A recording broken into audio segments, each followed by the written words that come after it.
Hi guys, I'm Lindsay Serrato with Sizzix, and today we're going to make a shaker pocket from my Mini Celebrations collection. Now before we get started, let's go over tools and materials. The first thing I want is my Big Shot machine, and I like to use my magnetic platform because it keeps my dies in place. And of course I have 2 cutting pads.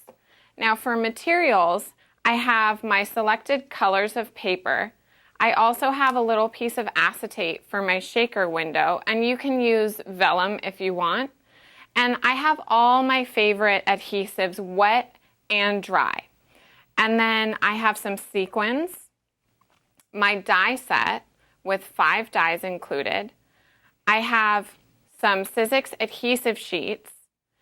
I have foam tape strips, and fun foam. And you can use, these are all different options to use, so you don't have to use all 3. So let's get started. The first thing I want to do is focus on my actual pocket. So I'm going to take my light purple and I'm going to fold it in half. The die we want to use is our biggest square of the collection. So I'm going to take my biggest square, that's going to be my pocket. I'm also going to take this rectangle because that's the hinge of my pocket. So I want 3 of those. 1 for the bottom and 2 for the sides. So I'm going to place my paper on here, and as you can see, I'm cutting out both pieces of my pocket at once and 2 hinges.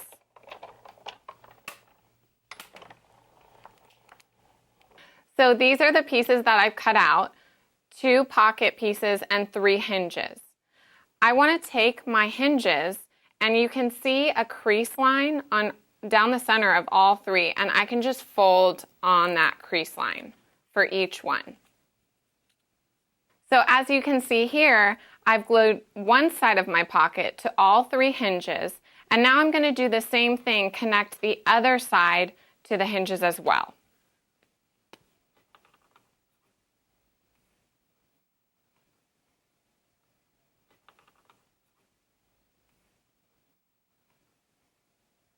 And now we have our completed pocket. So let's focus on the shaker. For the shaker window, you want to use your smallest square and your smallest circle together. So I'm going to grab those 2 pieces. And what I'm going to do is actually take my dark purple, which is going to be my shaker frame. I'm going to take my small circle and layer it perfectly in the center of my small square.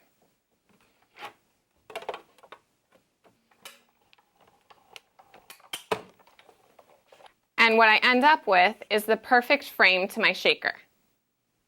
So now let's cut out the acetate, my window to my shaker. So what I'm going to do is take my largest circle and my acetate.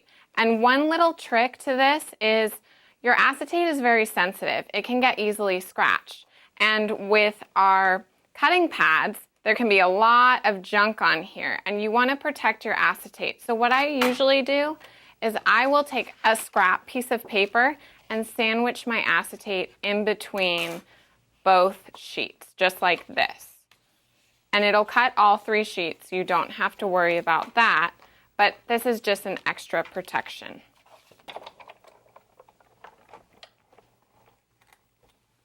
So as you can see, now I have the perfect size acetate window. It's just slightly bigger than my opening, which allows the perfect room to glue. So now I want to take my window and adhere it to the back side. And I'm going to use some super glue gel to adhere my acetate to the back of my frame. And you can use any really strong wet glue or a dry glue. The red tape can be a good option too. But I'm just going to take this all the way around my frame and adhere that window onto the frame. Now I'm going to leave it to dry. So now let's talk about how we're going to attach our window to our card.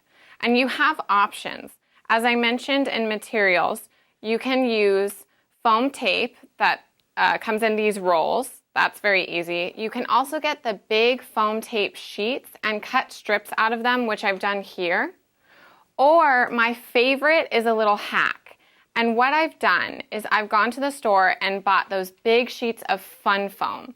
And they're in the kids' craft section, but they come in huge sheets. And then all I have to do to turn it into tape is take my Sizzix adhesive sheets and put them on each side of my fun foam. And now I have a huge sheet of it, and it's really inexpensive.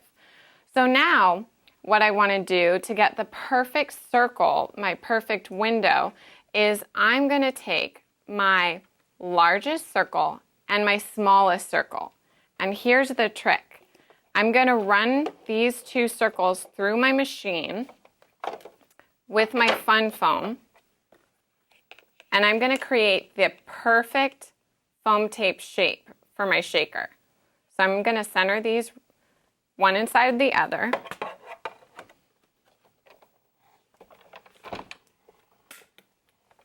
So now when I take it out of the machine, what I have is the perfectly sized ring of foam tape for my window. So all I have to do is pull one backing off and place it on my shaker. So before I pull the top backing off, I want to put my sequins inside my shaker.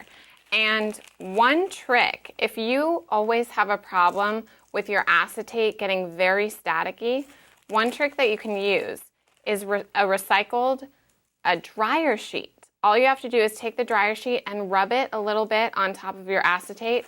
No more static cling.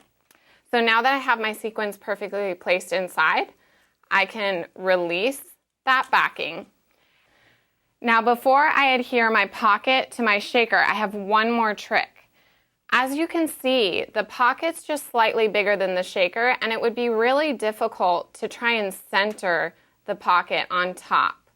So what I want to do instead is take my light purple paper and my small square, the same size as my window, and cut one extra piece out. So now all I have to do is place my light purple square directly on top of my shaker, and since it's the exact same size, now I have the perfectly closed shaker. And all I have to do is glue it on top of my pocket. So now we have our completed shaker. I hope this tutorial was very helpful, and I can't wait to see how you guys use these shaker pockets.